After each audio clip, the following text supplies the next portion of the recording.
Não opte pelo Simples Nacional híbrido agora em setembro. Eu sou o professor Flávio Cesário e estou aqui hoje para discutir com vocês sobre esse tema. Bom, o que acontece?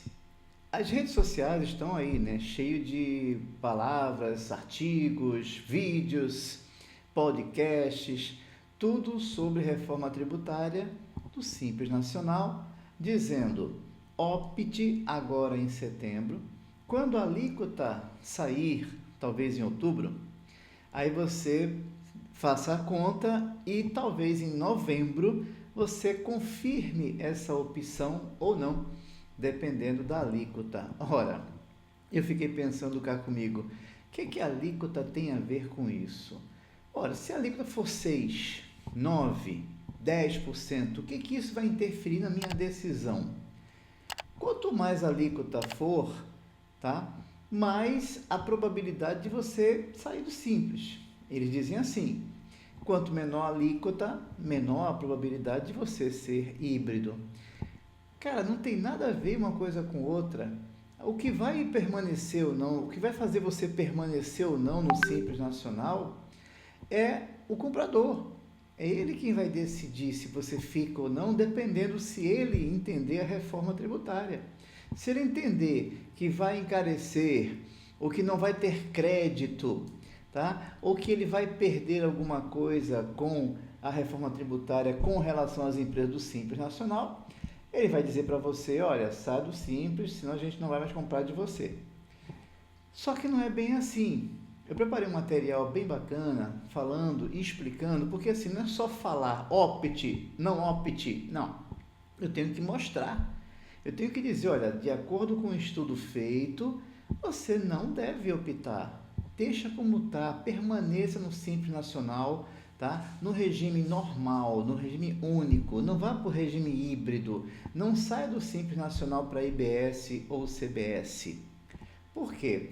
Veja, quando a gente faz o estudo, eu provo para você que não está na hora ainda. Pode ser que mude alguma coisa, né? A gente ainda vai aprofundar um pouco mais esses estudos, mas de antemão eu vou mostrar para vocês, eu vou provar para vocês que sair do Simples agora para CBS pode ser um grande erro, tá bem? Veja, a micro e pequena empresa, ela tem um regime especial, tá? A Lei Complementar 123 dá esse regime especial para elas. Elas pagam menos tributos, geralmente, elas não pagam contribuição patronal de INSS, elas têm as faixas de alíquota de acordo com o faturamento. Óbvio que em algumas situações não é interessante você ficar no Simples Nacional, tá? Seja porque seu faturamento está aumentando e é hora de você sair do Simples Nacional. Afinal de contas, se você está crescendo, não é para ficar pequeno, né? Existem também algumas atividades que são impeditivas. E assim, não é o que define o Simples Nacional para a reforma tributária simplesmente uma alíquota ou outra, tá certo? Eu espero que vocês entendam o que eu vou mostrar para vocês. Em primeiro lugar, a gente vai falar um pouquinho só sobre a mudança no Simples, depois eu vou apresentar para vocês um exemplo. Eu fiz uma simulação aqui e espero que vocês aproveitem, tá? Depois vocês comentem, encaminhem, compartilhem esse vídeo. Eu acho que vai ser muito legal, pelo menos para o debate. O que nós temos aqui, então? A gente tem aqui o Simples Nacional, onde, primeiro, tá? Esqueça boatos, tem muito boato na rede social. Não vai ser preciso preencher os novos campos nos documentos fiscais, no XML, tá? O XML não vai precisar das empresas do Simples Nacional ter os campos de IBS, CBS, IS e os parâmetros de CST, NBS, C-Class Trib, nada disso, tá bem? Pode ser que a partir de janeiro haja isso, tá? Mas agora não existe essa obrigatoriedade agora. Vamos ver se as empresas normais, agora a partir do dia 3 de agosto, tá bem? Esquece isso, não vai ser. Agora, ela vai optar em setembro se vai querer IBS e CBS por fora ou por dentro do Simples Nacional. Veja, setembro eu faço a opção para quando? Para janeiro a junho de 2027. Quando chegar em março, eu vou ter que então fazer outra opção para julho a dezembro de 2027. Ora, que situação, né? Quer dizer, eu vou ter que agora ter meu plano de negócios de 6 em 6 meses para saber se devo ou não continuar no regime sim ou no regime não. Então, assim, isso já é uma coisa chata para quem está no Simples Nacional. Mas é isso que o pessoal pega na palavra e diz assim, vamos meter medo em todo mundo, bora lá, e quando eles tiverem medo a gente vai e vende alguma coisa. Bom, geralmente é assim que funciona, tá? Eu não estou aqui para fazer isso, eu estou aqui muito pelo contrário, estou aqui para dizer que você não deve cair nessa, fica no Simples Nacional, fica tranquilo, porque não vai ter nenhum problema com o seu fornecedor, desde que, primeiro, você entenda, segundo, ele entenda, terceiro, vocês negociem, tá bom? Mas vamos lá. Outra coisa, não muda nada nos percentuais do Simples Nacional até 2032. As faixas são as mesmas, os anexos são os mesmos. As alíquotas que eram de PIS e COFINS vão passar para CBS e IBS, tá? Mas por enquanto continua tudo do mesmo jeito, as alíquotas são as mesmas, só vai ser pago por dentro ou por fora, você quem decide agora em setembro, tá certo? Muito bem, então com isso aqui, deixa eu passar o exemplo e espero que vocês agora tenham certeza de que a situação de vocês vão permanecer. Calma lá, tem muito pano para manga ainda e eu estou aqui para tentar confortar um pouco essa neura que todo mundo aí, principalmente os contadores, que impressionante, os contadores não têm nada a ver com a reforma tributária, mas eles insistem em aprender de tudo como se eles fossem pegar a reforma tributária para eles. Não é isso. Já falei em outros vídeos, vou repetir aqui, reforma tributária não é para contador, tá bom? Mas vamos lá, vamos ver se vocês concordam comigo ou não, fiquem à vontade, comentem, digam o que vocês acharam desse exemplo. Vamos lá. Em 2027, uma empresa no Simples Nacional, por dentro, tá? Venderá uma mercadoria por R$1.000 e o comprador se creditará de CBS pela faixa 3, ou seja, 1,45%. O que é isso? Eu dei um exemplo aqui. Primeiro, a CBS vai ser 9%, tá? Chutei 9%. Como o PIS e COFINS é 9,25%, eu chutei 9%, tá bom? Pronto. Ou seja, coloquei aí que vai permanecer a mesma coisa. Ok. A terceira faixa, ela tem um percentual de 9,5% no Simples Nacional. Sabendo-se que o percentual de CBS na distribuição dos itens, porque cada imposto tem um percentual de distribuição, tá? Desses 9,5%, quanto vai ser de CBS? Vai ser 1,45%, tá certo? É só você pegar 15,5 vezes 9,5 vai dar 1,45.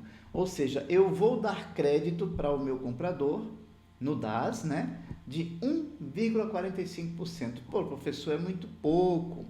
Será que ele vai querer 1,45? Porque das outras eles vão ter um crédito de 9%. Calma lá. Veja, então se eu compro uma mercadoria por R$1.000 e me credito de 1,45, meu custo fica só em R$ 985,50. Ou seja, eu vendo por 1.000, dou crédito de 1,45 e a pessoa então se credita e o custo dela passa para R$ 985,50. Até aí tudo bem? Aí você pergunta, poxa, mas não vai alterar o meu preço de venda não? Não, a tabela é a mesma, não mudou nada no Simples Nacional. Não esquece disso. Para você não muda nada. Porém, vamos imaginar agora que você saia do Simples Nacional para o regime híbrido ou que o seu cliente compre de uma empresa no regime normal, tá? Lucro presumido, lucro real. Veja só como é que vai ser. Em 2027, uma empresa do regime regular, vamos chamar assim, venderá uma mercadoria por R$1.000, só que vai ter mais 9%, né? Sabe que a CBS tanto quanto o IBS, eles são tributos por fora. Então, eles são acrescentados ao valor da mercadoria. Então, se minha mercadoria é R$1.000, eu provavelmente vou colocar 90 por fora e o total da minha nota vai ser 1.090. Bom, eu não estou dizendo aqui que será assim. Estou dando uma simulação, porque geralmente é assim que funciona. Se o imposto ele é por fora, ele vai ser acrescentado, tá? Depois a gente vai aprofundar mais um pouquinho, mas vamos imaginar que seja desse jeito, porque já que eu vou ter que dar crédito lá, então eu preciso acrescentar esse valor à minha mercadoria. Bom, vai ficar então 1.090. E o comprador ele vai se creditar de 90, tá certo? Quanto é o custo dele? Bom, se ele vai se creditar de 90, ele comprou por 1.090, o custo dele é R$1.000. Ou seja, o custo dele vai ser maior para uma empresa regular do que para uma empresa do Simples Nacional. Então, a empresa do Simples Nacional ela não perde competitividade. Ela continua vendendo pelo mesmo preço, dando um crédito bem pequeno, enquanto que outras empresas vão ter que acrescentar o valor da CBS na sua nota fiscal. Dificilmente uma empresa do regime regular vai continuar com o mesmo preço, tá bem? Então tem que ver isso aí. Aí tem um problema agora. Para ele se creditar desses R$90 aqui, ele vai ter que pagar. Ele vai ter que efetuar o pagamento. Seja ele, seja o fornecedor, ou uma empresa que ele vai contratar para fazer split payment para ele, mas ele só vai ter o crédito de 90 se ele se creditar, ou se ele pagar, desculpa, né? Se ele pagar. Então, veja, eu tenho que ter agora um fluxo de caixa maior, eu tenho que ter agora um capital de giro maior na minha empresa para ficar pagando esses tributos na entrada, enquanto que se eu comprar de uma empresa do Simples Nacional, eu não vou ter esse problema, tá bem? Então, esse é um modelo de um exemplo que eu criei, que achei muito interessante, porque a gente começa a pensar certas coisas, mas não prova, não mostra, tá bem? Agora, se você me disser assim, professor, mas eu acho que essa empresa aqui não vai aumentar o preço também não. Bom, se ela não aumentar o preço, aí nesse caso ela daria o crédito de 90, ela teria que, em vez de vender por R$1.000, veja, ela vai ter que vender agora por R$1.000 menos os 90, ou seja, menos 9%, tá? Então, ela teria que cair o preço de venda dela. E eu não sei se as empresas farão isso. Acho muito difícil no Brasil alguém baixar o preço por conta de uma reforma tributária. Geralmente não. Geralmente eles aumentam o preço. Tá bem? Então, com esse exemplo aí, eu quero colocar para vocês que eu acredito que a gente não vai poder nem precisar sair do Simples Nacional. Deixa como está. Você vai simplesmente mostrar ao seu comprador que ele vai ter ganho. Ou seja, apesar do crédito ser menor, o custo dele também vai ser menor e ele não vai precisar desembolsar nada para ganhar esse crédito. Porque quando eu pago o meu DAS, automaticamente ele já tem o crédito dele lá. Tá bem? E é muito mais fácil uma empresa do Simples Nacional pagar o seu DAS. Tá certo? Bom, eu espero que vocês tenham aí, então, entendido essa simulação que eu criei. E, obviamente, isso ele começa aqui, mas não para por aqui, né? A gente vai ter que estudar mais exemplos também. Diversos tipos de segmentos existem também. A gente precisaria, por exemplo, pegar uma empresa de serviços, tá? Uma empresa de transporte, mas aí também depende dos créditos que elas terão, tá certo? Então, a empresa do Simples, ela pode ficar tranquila. Eu não preciso me desdobrar agora em créditos, porque se eu permanecer no Simples, eu não preciso de crédito. Eu só preciso pagar meu DAS conforme eu pago hoje, no ano de 2026, e igualzinho para o ano de 2027. Tá bem? Espero que vocês tenham gostado. Pode ficar à vontade, pode comentar, pode criar algum tipo de exemplo, porém, eu estarei aqui então para responder, ok? Até o próximo vídeo com mais reforma tributária. Até lá!